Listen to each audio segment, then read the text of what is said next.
नमस्कार। मैं शुभकर्ण सहायक आचार्य ईएफएम। आज हम बीकॉम पार्ट सेकेंड ईयर के विद्यार्थियों के लिए EFM paper second financial management unit संख्या सेकंड में कोष प्रवाह की पहचान और कोष प्रवाह में कौन कौन से स्रोत उपयोग काम में आते हैं उनका हम इस वीडियो के माध्यम से अध्ययन करेंगे, जिससे कोष प्रवाह विवरण आसानी से तैयार कर सकें। कोष प्रवाह विवरण या कोष प्रवाह की पहचान फंड फ्लो स्टेटमेंट के अंतर्गत, जिसमें कोष प्रवाह की पहचान किस प्रकार से कर सकते हैं। इस प्रकार यूनिट संख्या सेकंड में फंड फ्लो स्टेटमेंट के अंतर्गत जब हम फंड फ्लो स्टेटमेंट तैयार करेंगे तो विभिन्न प्रकार के एडजस्टमेंट हमें करने होते हैं, जिसके आधार पे हम फंड फ्लो स्टेटमेंट तैयार करते हैं। अब हम बात करें कोष प्रवाह की पहचान, आइडेंटिफिकेशन ऑफ फंड फ्लोज। किस प्रकार से हम कोष प्रवाह की पहचान कर सकेंगे। जैसा कि मैंने आपको पूर्व के वीडियो में बताया था कि कोष प्रवाह विवरण क्या है, तो कोष प्रवाह विवरण से आशय कोष में वृद्धि या कमी से है, क्योंकि कोष शब्द का अर्थ शुद्ध कार्यशील पूंजी से लगाया गया है। अतः कोष प्रवाह से आशय शुद्ध कार्यशील पूंजी में कमी व वृद्धि से है। शुद्ध कार्यशील पूंजी में कमी या वृद्धि किसी लेन देन में प्रभावित होने वाले दो खातों की प्रकृति, जैसे चालू खाता और गैर चालू खाता, पर निर्भर करती है। कोष प्रवाह विवरण तभी होगा जब किसी लेन देन में प्रभावित होने वाले दो खातों में से एक चालू, जिससे कोष प्रवाह शुद्ध कार्यशील पूंजी और कमी या वृद्धि होने से है। शुद्ध कार्यशील पूंजी में कमी या वृद्धि किसी लेन देन को प्रभावित होने वाले दो खातों की प्रकृति, चालू खाता और गैर चालू खाता, पर निर्भर करती है। इस प्रकार कोष प्रवाह तभी होगा जब किसी लेन देन ने प्रभावित होने वाले दो खातों में से एक चालू खाता और दूसरा गैर चालू खाता होगा। जब एक गैर चालू खाते के साथ दूसरे गैर चालू खाते में परिवर्तन होता है, या जब एक चालू खाते के साथ दूसरे चालू खाते में परिवर्तन होता है, तो इससे शुद्ध कार्यशील पूंजी में कोई कमी या वृद्धि नहीं होगी, अर्थात कोष प्रवाह नहीं होगा। इस प्रकार कोष प्रवाह की पहचान हेतु स्थिति विवरण की मदों को चालू या गैर चालू श्रेणी में निम्न प्रकार से वर्गीकृत किया गया है। जैसा कि आपको ये बैलेंस शीट दर्शाई गई है, जिसमें लायबिलिटीज़ और एसेट साइड्स का क्रियान्वयन किया गया है। दायित्व और संपत्तियां, जिसमें प्रथम है गैर चालू दायित्व, लायबिलिटीज साइड जिसमें नॉन करंट एसेट लायबिलिटीज़ में equity share capital, preference share capital, journal reserve, securities premium और statement of profit and loss या सरप्लस, पूंजीगत संचय, कैपिटल रिडम्पशन रिजर्व और दीर्घकालीन ऋण, लॉन्ग टर्म लोन्स शामिल हैं।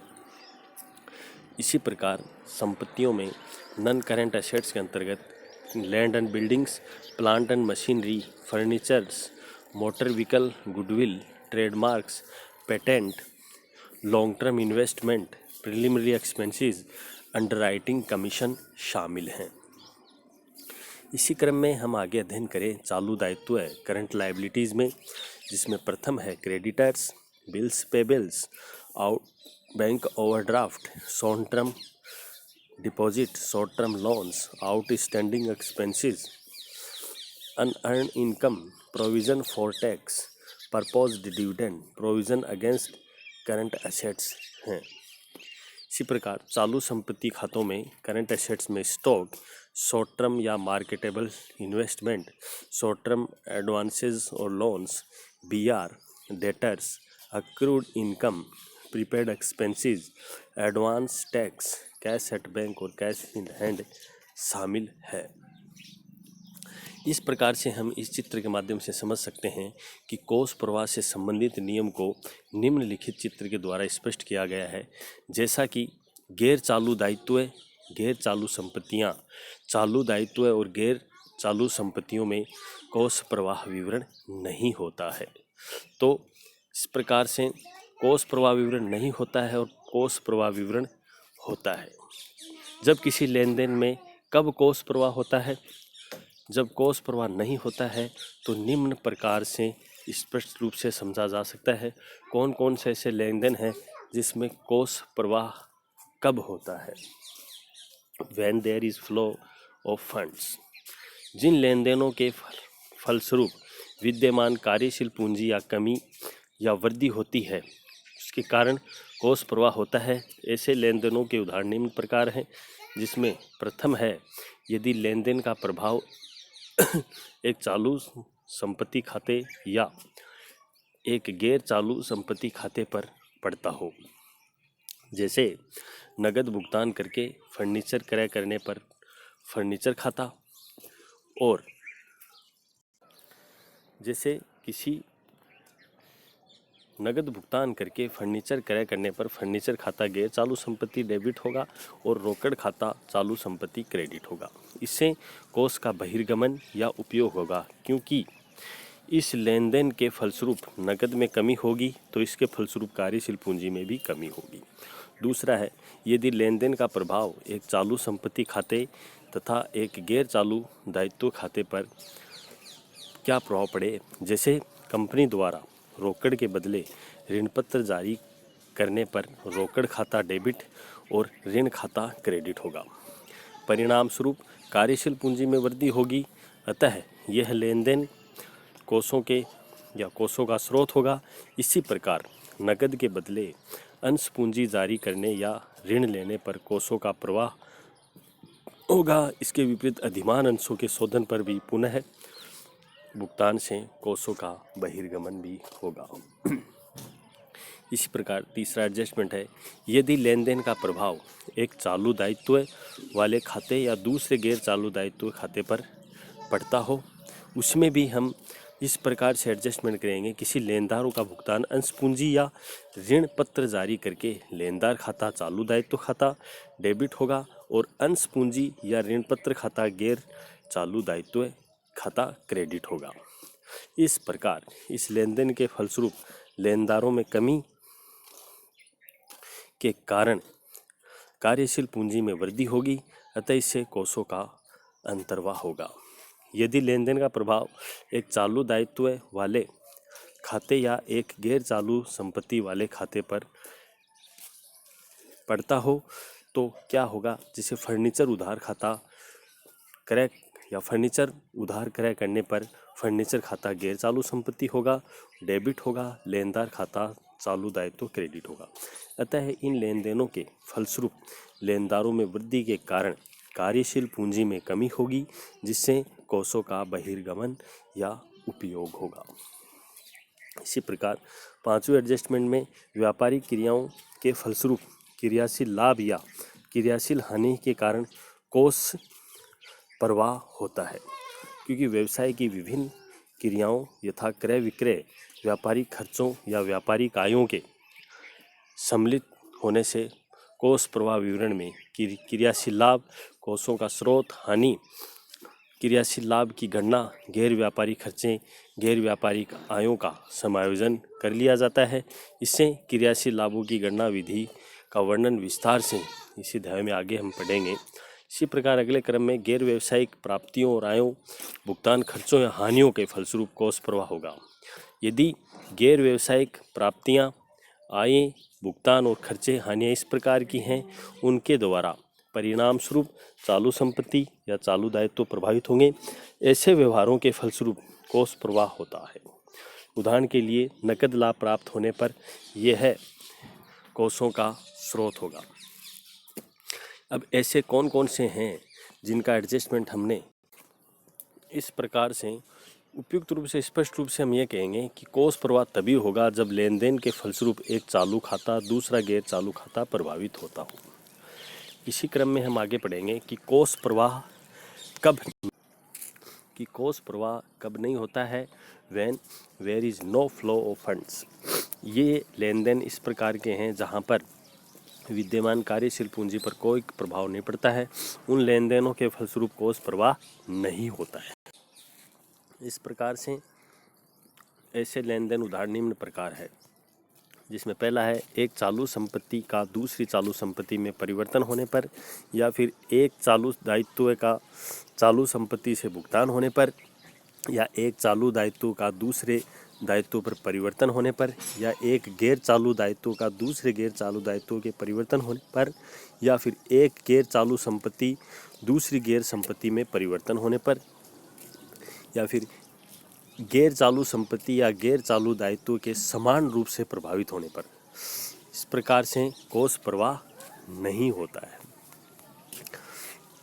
इसमें कोषों का स्रोत व उपयोग का अध्ययन करें, source and use of funds. Source of use of fund के अंतर्गत जैसा कि मैंने आपको बताया, कोष का अर्थ शुद्ध कार्यशील पूंजी से होता है, जो कोष प्रवाह का अर्थ शुद्ध कार्यशील पूंजी में कमी या वृद्धि होने से है। अतः शुद्ध कार्यशील पूंजी में वृद्धि करने वाली व्यापारिक मदें कोष का स्रोत होती है। शुद्ध कार्यशील पूंजी में कमी करने वाली व्यावसायिक मदें कोष का स्थान होती है। इस प्रकार ये द्विपक्षीय अवधारणा पर आधारित है, जिसमें कोषों के कुल स्रोत कुल उपयोग के अनुसार होने चाहिए, जिसमें कोषों के स्रोतों और उपयोगों को समीकरण इन प्रकार से दर्शाया गया है, जिसमें कुल स्रोत टोटल सोर्स बराबर कुल उपयोग टोटल यूजेज, चालू है दायित्वों में वृद्धि संपत्तियों में कमी बराबर पूंजी व दायित्वों में कमी प्लस संपत्तियों में वृद्धि। ऑल क्रेडिटर्स सभी नाम बराबर डेबिट्स। इसके आधार पर भी हम source and use of funds का क्रियान्वयन कर सकते हैं। आगे हम पढ़ें कोषों का स्रोत। कोषों के स्रोत को किस प्रकार से हम क्रियान्वित करें, जिसमें क्रियाशील लाभ ऑपरेटिंग प्रॉफिट, अंशों का निर्गमन इश्यू ऑफ शेयर, दीर्घकालीन ऋण या ऋण पत्रों का निर्गमन से, या स्थायी संपत्तियों विनियोगों के विक्रय से, गैर व्यापारिक प्राप्तियों से कोषों के स्रोत के रूप में इनको माना गया है। कोषों के उपयोग में यूजेज ऑफ फंड में क्रियाशील हानि ऑपरेटिंग लॉस को दर्शाएंगे, अधिमान अंशों का शोधन रिडम्पशन ऑफ प्रेफरेंस शेयर को दर्शाएंगे, दीर्घकालीन ऋणों का पुनर्भुगतान व ऋण पत्रों के शोधन को दर्शाएंगे, स्थायी संपत्तियों एवं दीर्घकालीन विनियोगों के क्रय से purchase of assets and long term investment को दर्शाएंगे, लाभांश व कर का भुगतान payment of dividend and tax को दर्शाएंगे, गैर व्यापारिक भुगतान नॉन ट्रेड पेमेंट को दर्शाएंगे। इस प्रकार से कोषों के स्रोत और उपयोग में पहला है परिचालन से लाभ, अंशों का क्रय, निर्गमन, दीर्घकालीन ऋण ऋण पत्रों का निर्गमन, स्थायी संपत्तियों और विनियोगों का विक्रय, गैर व्यापारिक प्राप्तियां शामिल हैं। परिचालन से हानि, अधिमान अंशों का शोधन, दीर्घकालीन ऋणों का भुगतान एवं ऋण पत्रों का शोधन, स्थायी संपत्तियों विनियोगों का क्रय, लाभांश एवं कर का भुगतान, गैर व्यापारिक भुगतान सम्मिलित हैं। इस प्रकार से हम कोषों का स्रोत व उपयोग को आसानी से समझ चुके हैं कि किस प्रकार से कोषों का उपयोग होता है और किस प्रकार से कोषों का स्रोत में शामिल है। जैसा कि मैंने आपको पहले बताया, क्रियाशील लाभ होने की स्थिति में हम इसको सोर्स ऑफ फंड की साइड दिखाएंगे, और दूसरा अंशों के निर्गमन इश्यू ऑफ शेयर होने से भी हम उसको स्रोत साइड दिखाएंगे। दीर्घकालीन ऋण व ऋण पत्रों के निर्गमन को भी हम सोर्स ऑफ फंड की ओर प्रदर्शित करेंगे। स्थायी संपत्तियों और विनियोगों का विक्रय होने से भी सोर्स हो गया, गैर व्यापारिक प्राप्तियां भी सोर्स होगी। तो ये तो कोषों का स्रोत है, सोर्स ऑफ फंड है। यूजेज ऑफ फंड में operating loss, redemption of preference share, repayment of long term loans and redemption of debenture, purchase of fix assets and long term investment, payment of dividend and taxes और non trade payments को शामिल किया गया है। अगले video में हम आपके लिए इसी क्रम में हम अध्ययन करेंगे कि कौन कौन से ऐसे एडजस्टमेंट हैं जो कोष प्रवाह विवरण तैयार करते समय हमें बनाने होते हैं और किस प्रकार उनको क्रियान्वित किया जाता है। बहुत ही बहुत धन्यवाद। Thank you very much.